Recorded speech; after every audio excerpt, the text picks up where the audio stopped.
3 weeks later, Jenny sat in the cafe, watching Ava approach with a coffee cup in her hand. Ava slid into the seat across from her, looking unfairly gorgeous in casual jeans and a cream sweater that made her golden eyes even more striking.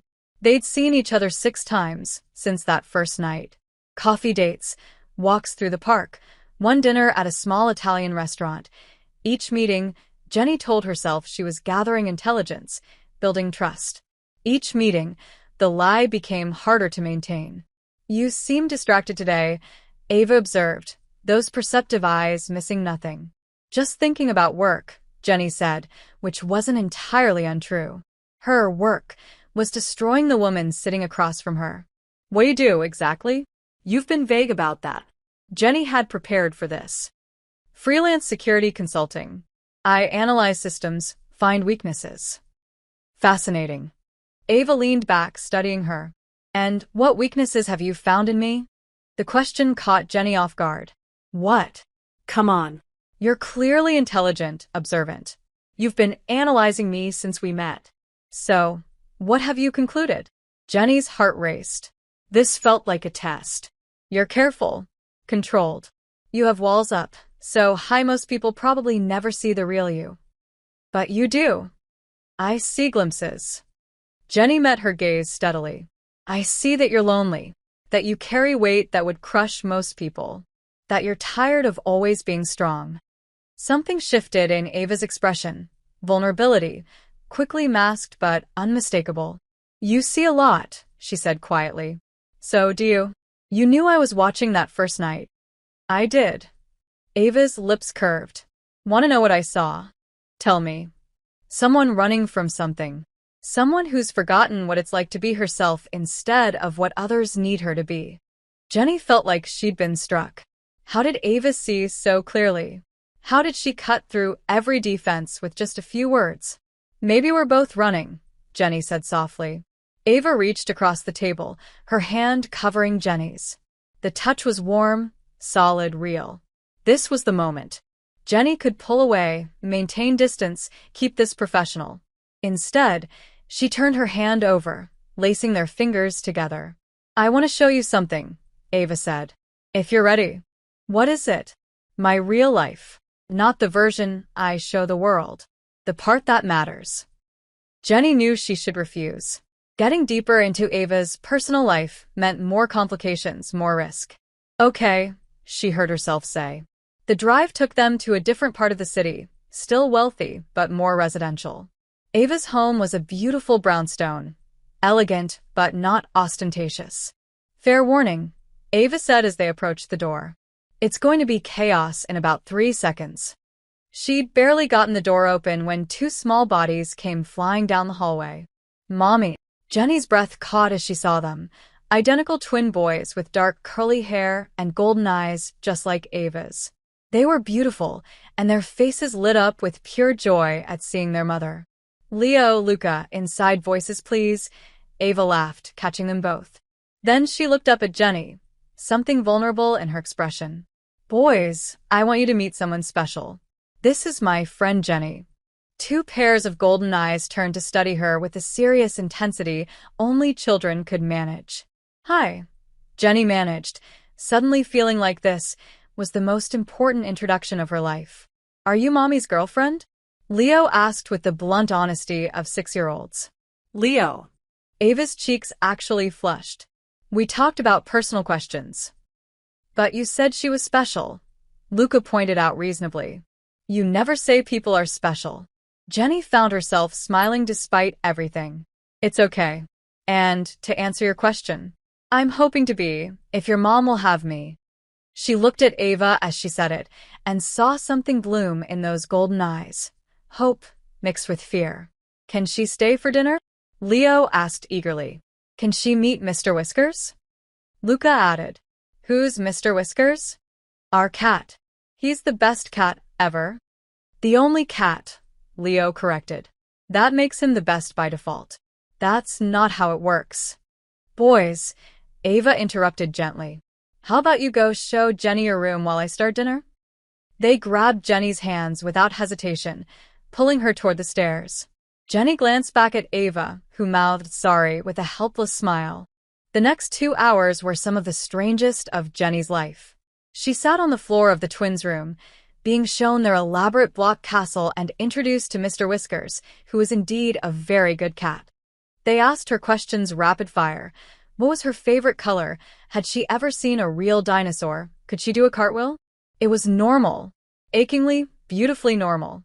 This was what Ella wanted her to destroy. Not just Ava's criminal empire, but this. This warmth, this family, these children who deserved to have their mother. Dinner's ready, Ava's voice called from downstairs. The meal was simple, pasta with homemade sauce, salad, garlic bread. Ava kept catching her eye across the table, smiling softly. The boys chattered about their day at school, arguing good-naturedly about who had won at soccer during recess. This was what family felt like. Jenny had never known. After dinner, after the boys were tucked into bed with stories and kisses, Ava led Jenny to the living room. They sat close on the couch, Ava's head resting on Jenny's shoulder. "Thank you," Ava said quietly. "For what?" "For being good with them. For not running when you saw the reality of my life." "Why would I run? They're wonderful. They're everything." Ava lifted her head, turning to face Jenny. "I need you to understand, they come first. Always. Before anything or anyone else. I wouldn't want it any other way." Ava searched her face, then leaned in slowly, giving Jenny every chance to pull away. Jenny didn't. Ava's hand cupped her cheek, thumb stroking gently, and Jenny felt something crack open in her chest. This was real. What she felt was real. And she was the worst kind of traitor. "I know. The boys have enough questions as it is." Ava smiled. "But stay a little longer? Just a few more minutes." They sat there in the quiet, wrapped around each other, and Jenny tried to memorize every detail. The way Ava's hair smelled like vanilla. The steady beat of her heart. The safety of being held. When she finally left, walking to her car under streetlights, Jenny pulled out her phone. Ella's message was waiting. Status report. Jenny stared at it for a long moment, then typed. "Deeper integration achieved. She trusts me. I'll have access to everything soon." The response was immediate. "Excellent. Don't get distracted, darling. Remember what you are." Jenny looked back at the warm lights of Ava's home, at the shadows of her moving past the window. "What I am," she thought bitterly. "A weapon. A lie. A monster." She started the car and drove away, tears streaming down her face. 2 months passed like a dream and a nightmare intertwined. Jenny became a fixture in Ava's life. She met Marcus, who regarded her with polite suspicion that gradually warmed into cautious acceptance. She learned that Ava actually did run a business empire, the criminal elements carefully hidden beneath layers of legitimate corporations. The boys started calling her Aunt Jenny, whispered conversations they thought she couldn't hear. And Ava fell for her. Completely. Obviously. Beautifully. "I love you," Ava said one night, the words simple and devastating. They were on Ava's balcony, the city spread below them like a carpet of stars. Ava stood behind Jenny, arms wrapped around her body. Jenny's heart stopped. "Ava, you don't have to say it back. I just needed you to know. You've brought light into my life. You've made me remember what it feels like to hope for something beyond survival." Jenny turned in her arms, looking into those golden eyes that held nothing but truth and vulnerability. "I love you too." It was the most honest thing she'd said in months. Ava kissed her then, deep and slow, and Jenny poured everything into it. All her regret, her longing, her desperation to make this real somehow. "Stay tonight," Ava whispered against her lips. "Really stay." "The boys are at my mother's. It's just us." Jenny should have said no. Should have maintained boundaries. "Yes," she breathed.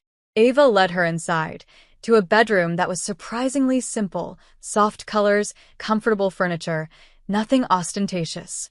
The only luxury was the enormous bed. Jenny had been with people before, missions required it sometimes, but this was different. Every touch mattered. Every kiss meant something. Ava laid her down on soft sheets. "You're so beautiful," she murmured. tracing Jenny's collarbone with gentle fingers. I still can't believe you're real. I'm not, Jenny wanted to scream. I'm a lie wrapped in skin. Instead, she pulled Ava down into a kiss that burned away thought. Ava's hands explored her body with careful attention, learning what made her gasp, what made her arch. When Ava's mouth closed over her breast, tongue circling the sensitive peak, Jenny's moan was utterly genuine. Tell me what you want, Ava whispered, her hand trailing down Jenny's stomach. You. Just you. All of you. Ava's fingers found her wetness, and they both groaned. The first touch was exploratory, gentle. Ava's rhythm matched her need. Thumbs circling her clit. Look at me, Ava commanded softly. Hello, sweet GL family. Please subscribe to our channel for more beautiful stories. Thank you all for your supports. Jenny forced her eyes open, meeting that golden gaze, and the intimacy of it was almost unbearable. Ava watched her face as pleasure built, reading every expression, adjusting her touch accordingly. When Jenny finally shattered, crying out Ava's name, those golden eyes held nothing but love. Ava held her through the aftershocks, pressing kisses to her temple, her cheek, her lips. Jenny rolled them over, settling between Ava's thighs. Ava's burgundy hair spread across the pillows like spilled wine, her skin flushed, lips parted. She was the most beautiful thing Jenny had ever seen. Jenny took her time, kissing every inch of skin she could reach, learning the map of Ava's body. They made love twice more that night, learning each other's bodies, finding new ways to bring pleasure. I never thought I'd have this, Ava admitted, her fingers tracing patterns on Jenny's bare shoulder. Someone who sees all of me and doesn't run. Jenny's chest ached. I'm not running. Promise me. Even when things get complicated, and they will, in my world, promise you won't run. I promise, Jenny lied and hated herself for it.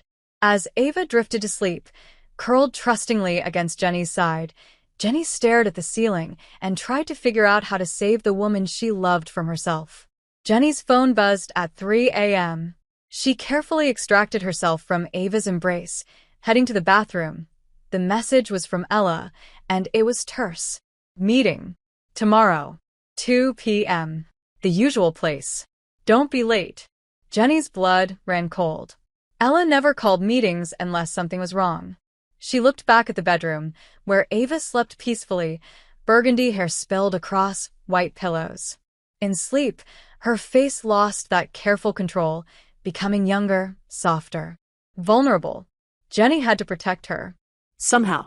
She slipped back into bed, and Ava immediately curled into her, seeking warmth even unconsciously.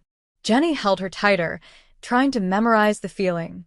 By morning, she'd made a decision. A terrible, dangerous decision. She was going to tell Ella the mission had to change.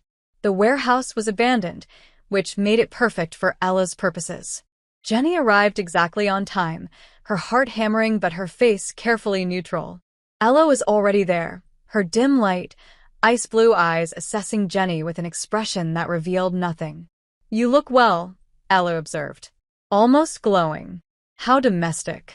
The integration is complete, Jenny said, keeping her voice professional. She trusts me completely. I have access to her home, her children, and her business operations. Excellent. Ella circled her slowly, like a predator. Then it's time for phase 3, which is, you're going to get me the access codes to her offshore accounts, the details of her supplier network, every piece of leverage that will allow me to dismantle her empire from the inside. Ella stopped in front of her, tilting her head. And then you're going to kill her. Jenny's stomach dropped. Kill her? That wasn't the plan. You said. Plans change, darling. I've decided that destroying her empire isn't enough. She needs to die. Painfully. While knowing that the woman she trusted, the woman she loved, was the instrument of her destruction. The boys will be orphans. Tragic, but not my concern. Jenny's hands clenched into fists. This is too far, Ella. We can take her empire without. Without what? Without bloodshed. Ella's laugh was cold. You're getting soft. I warned you about this. Emotions make you weak. I'm not weak. I'm practical. Dead. She's a martyr. Her people will seek revenge. Alive but broken. She's neutralized without the blowback. Ella studied her for a long moment, those ice blue eyes seeing far too much. You care about her. I care about completing the mission effectively. No. Ella stepped closer, her voice dropping to something dangerous. You've fallen for her. My perfect weapon has been compromised. Jenny forced herself to meet that cold gaze. I'm professional enough to separate feelings from objectives. Prove it. Bring me those access codes by the end of the week. And, Jenny? Ella's smile was cruel. If I sense even a hint of betrayal, I'll kill her myself. And I'll make those boys watch. She walked away, leaving Jenny standing in the empty warehouse, her entire body shaking. That night, Jenny sat in her apartment, the sterile, temporary space that felt nothing like Ava's warm home, and stared at her hands. She could get the access codes. Ava trusted her. She'd probably give them willingly if Jenny asked the right way. But then what? Hand them to Ella and watch as Ava's life was destroyed? Stand by while Ella murdered the woman Jenny loved? Her phone rang. Ava's name lit up the screen. Hey, Jenny answered, trying to sound normal. Hey yourself. The boys are asking when you're coming over again.